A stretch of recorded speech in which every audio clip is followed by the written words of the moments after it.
गुरु।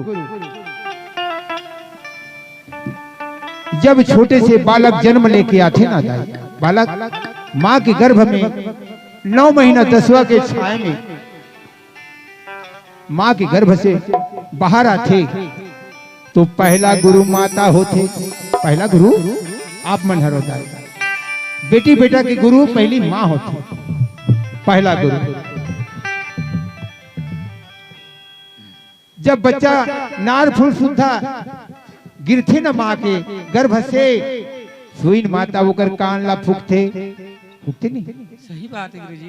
कान ला फूकते, सुईन दाई है, कान ला फूकते, बेटा रोवत नहीं हंस रे, है ना, ओकर गोड़ लाई से, है ना, इशारा देते, ओला उल्टा ऐसे झुलाते, रोवत नहीं तोर बेटा हो, है ना।